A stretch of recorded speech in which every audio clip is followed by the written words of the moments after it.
Arthur, 72 years young, sat at his sun-dappled kitchen table. A crisp, unmarked envelope lay before him, delivered just that morning. Why the hesitation? An unfamiliar tremor, a mix of apprehension and an almost boyish curiosity, stayed his hand. What now? He thought, a brief, vivid image of his younger self, so effortlessly vibrant, flashing through his mind.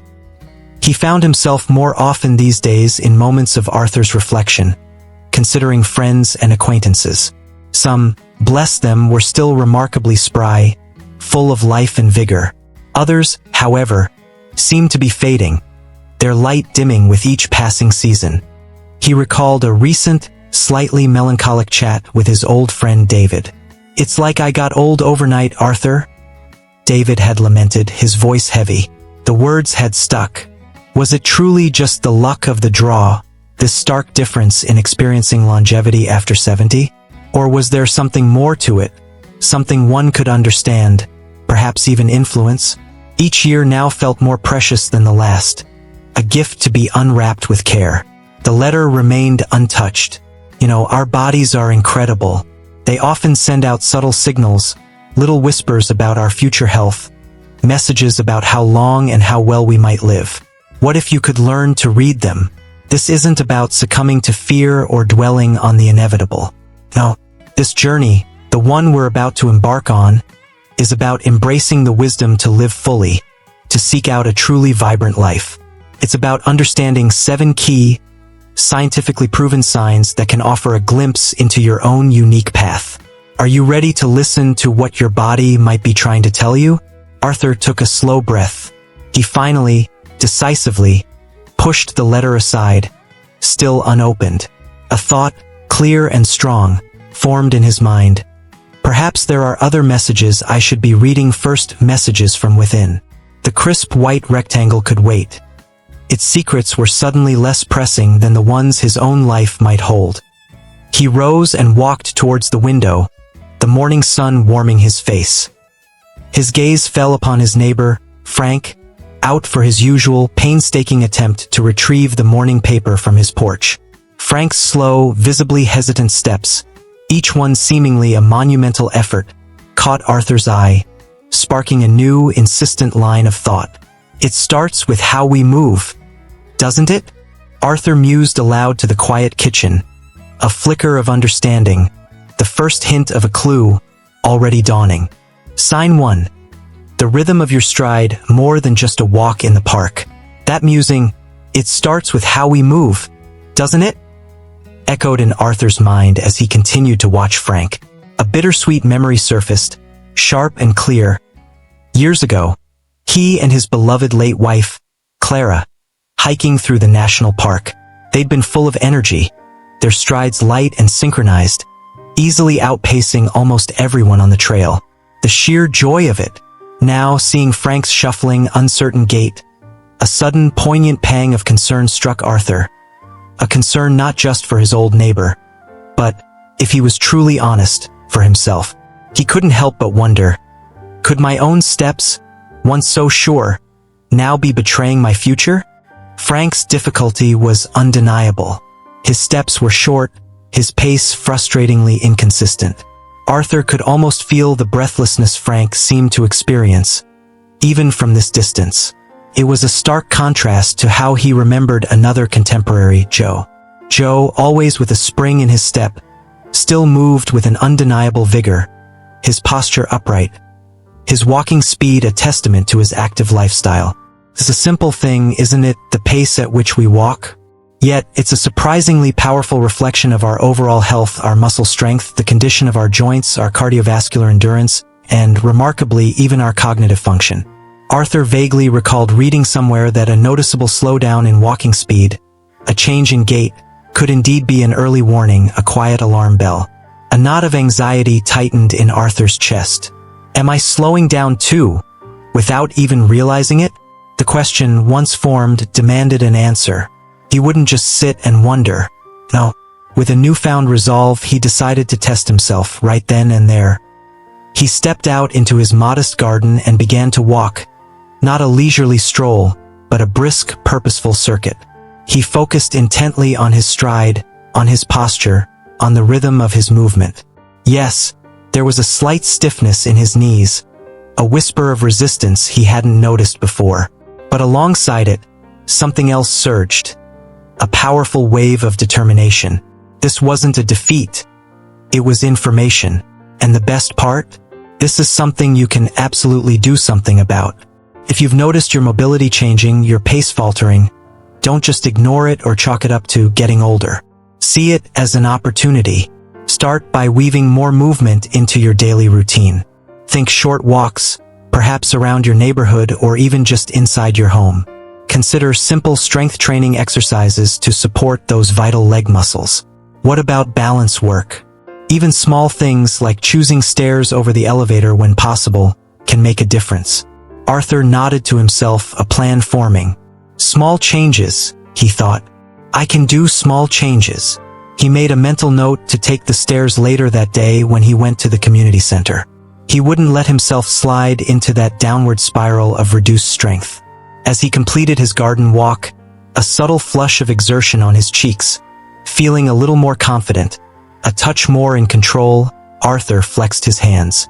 His gaze fell upon the garden shears resting on a nearby bench. It's not just the legs, is it?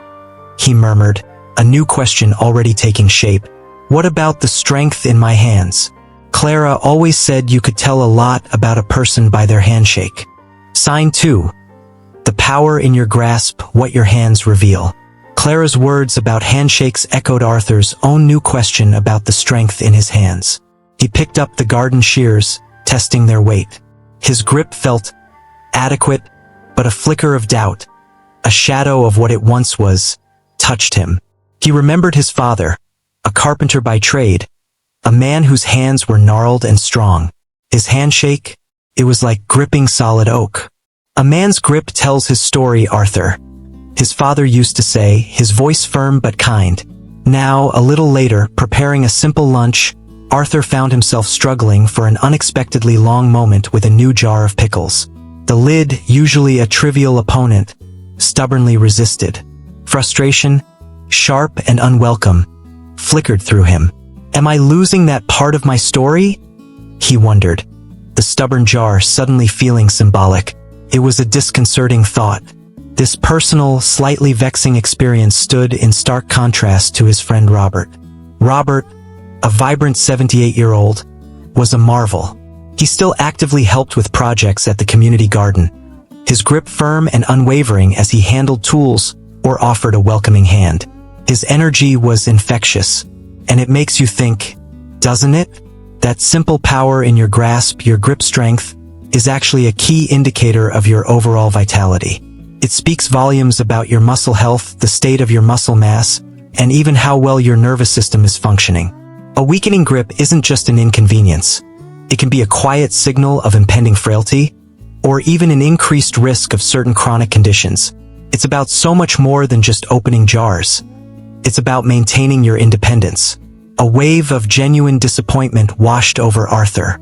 He thought of Walter, another acquaintance he knew, who had dismissed his own weakening grip years ago as just a normal part of aging, nothing to be done.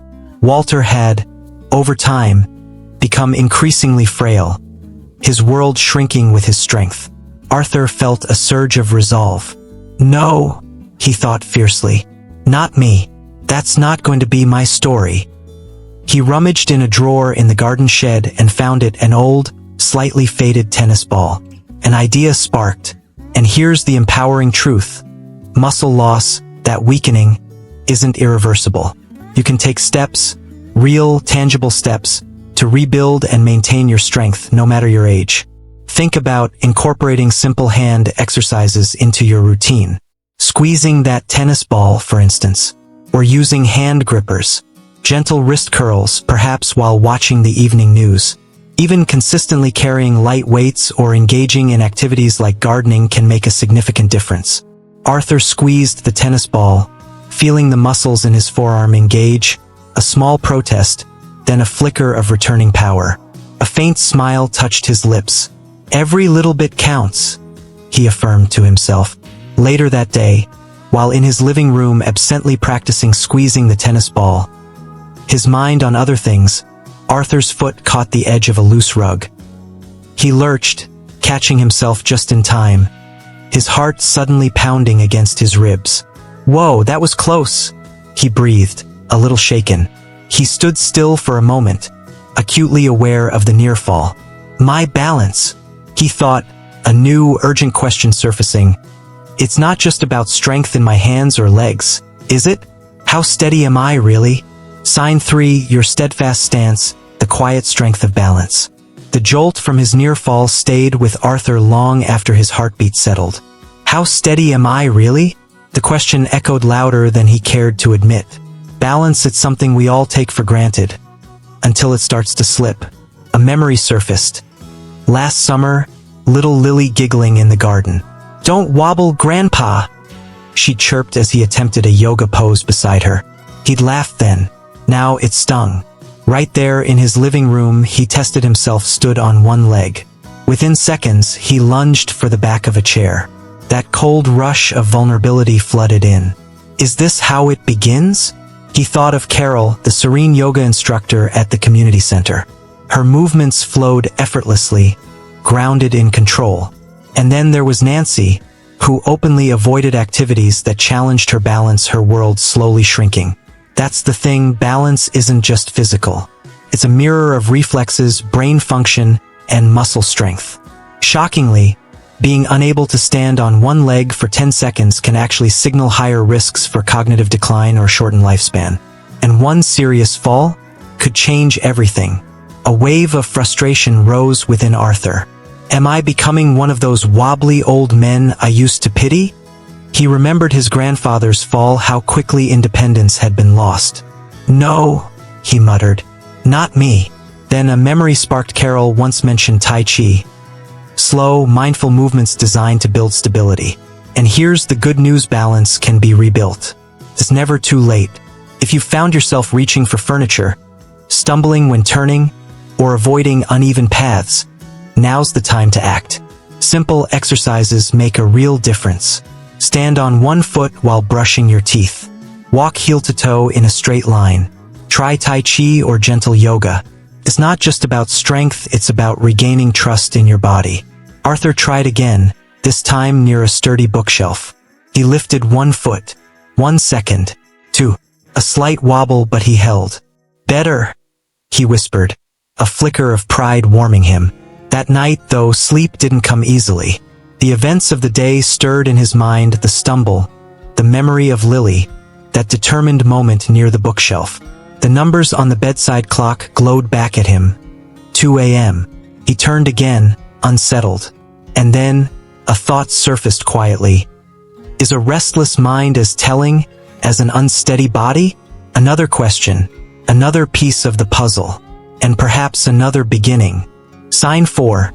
The sanctuary of sleep, your nightly path to renewal. Is a restless mind as telling as an unsteady body? The question circled in Arthur's head as the clock chimed 3 a.m. Sleep still hadn't come. He lay there, exhausted but wide awake, his thoughts racing. Why can't I switch off? He sighed into the darkness. Clara used to say, "Sleep is the body's wisest healer, Arthur." And now, more than ever, he realized how right she was. He thought of Henry from the walking group, always sharp, always cheerful. Henry swore by his regular sleep schedule. Same time to bed, same time up, every single day. The results showed in his energy, mood, and clarity. Then there was Bill, chronically sleep-deprived, plagued by brain fog, irritability, and fatigue that no amount of coffee could fix. Arthur began to grasp the full truth. Sleep wasn't just rest, it was restoration. It's when the body heals, hormones rebalance, immunity strengthens, and the brain clears out toxins. Poor sleep, on the other hand, can slowly sabotage your heart, your mind, and your spirit. A fresh wave of unease swept over him. Am I slipping into something harmful without even realizing it? He wondered. Unable to lie still, he wandered to the study. An old journal caught his eye. Clara's. He hadn't opened it in years. He flipped through the pages, her graceful handwriting steady and familiar. One note stood out. Nightly renewal is essential. Sunlight sets the rhythm. Clara had known the importance of aligning the body with its natural cycles. Arthur made a quiet vow. He would start simple reading Clara's journal before bed. Maybe some light stretching, less screen time at night, more sunlight in the morning, a warm chamomile tea instead of late-night news. He padded to the kitchen and brewed a cup, just like Clara used to on sleepless nights. He sat by the window, sipping slowly, already feeling a sense of calm return. Just then, a page near the back of Clara's journal caught his eye. It wasn't about sleep, it was a detailed list of foods. Some labeled energy giver, others avoid drains strength. Arthur raised an eyebrow. Food, he murmured, curiosity piqued. What on earth has food got to do with how long I live? A new question began to form, gently nudging aside his fatigue. He wasn't just sleepless anymore, he was awakening to something deeper. Another piece of the puzzle was falling into place. Sign 5. Fueling your fire, the vital role of appetite and nourishment. Food? What on earth has food got to do with how long I live? The question from Clara's journal echoed in Arthur's mind as he drifted to sleep. By morning, it still lingered. Sitting before his usual breakfast toast and marmalade, Arthur found, quite unexpectedly, that he had no appetite. He stared at the plate, a favorite for years, yet suddenly unappealing. That's strange, he muttered. Clara's notes on energy-giving versus energy-draining foods stirred in his mind. Could food really make that much of a difference? He thought of Margaret from the old book club. In her late 70s, she still cooked elaborate meals, hosted dinner parties, and moved with energy and purpose. Food, for her, was a celebration. Then he remembered Susan. Lately, she'd been skipping meals, grabbing processed snacks, claiming she just wasn't hungry. Over time, her weight dropped noticeably, and her energy with it. Her once lively spirit dimmed. Arthur saw the contrast clearly. Good nutrition wasn't just about feeling full, it was about strength, vitality, and resilience. Especially after 70, appetite changes or poor eating habits can be early signs of health issues that sneak up, silently weakening muscles, dulling energy, even compromising the immune system. He reached for Clara's journal again and flipped to her handwritten list of nourishing choices. It wasn't about restriction, it was about care. Lean proteins, fiber-rich vegetables, healthy fats, hydration. These were her tools for longevity. Her quiet wisdom came alive. It's not about eating more, Arthur. It's about eating better. Inspired, he decided to make Clara's hearty lentil soup for lunch. Gathering vegetables from his small garden, he felt a lift in his spirit, a small but meaningful sense of purpose. As he chopped carrots and celery, he began to hum an old tune he couldn't quite place. Then the phone rang. It was Mark, his son, his voice tight with anxiety over work deadlines. Arthur listened, offered reassurance, but as he hung up, he felt a familiar tightness settle in his own chest, a mirror of his son's stress. He glanced at the vibrant colors of the chopped vegetables. The soup, moments ago a symbol of renewal, now seemed dulled. Stress again had crept in. It always knows how to spoil things, he sighed. How much is it spoiling, I wonder? Sign 6, your anchor in the storm, mastering the art of stress resilience. Arthur's heavy sigh lingered in the silence. The stress, it always knows how to spoil things. How much is it spoiling, I wonder? The thought clung to him longer than the scent of the soup on the stove. He could still feel the weight of his son Mark's tension, and it stirred something deeper, memories of a doctor's warning long ago. Stress is the silent killer. At the time, he'd brushed it off. Now, the words echoed with a grim truth. How do you fight something you can't see? He wondered. That creeping sense of helplessness began to settle in, until his mind wandered to John, always composed, steady, grounded. In contrast, there was Richard, constantly anxious, his health worn thin by the toll of chronic stress. Arthur could see it clearly now. How we handle stress, especially after 70, shapes everything from immune function to heart health, even to how fast we age. It's not just emotional, it's physical. Stress inflames the body, weakens resilience, and can rob us of years. A pang hit him as he remembered Clara's final illness. Could stress have played a bigger role than they realized? His eyes drifted toward the unopened letter on the table, connected somehow. Maybe. But now wasn't the time to go down that path.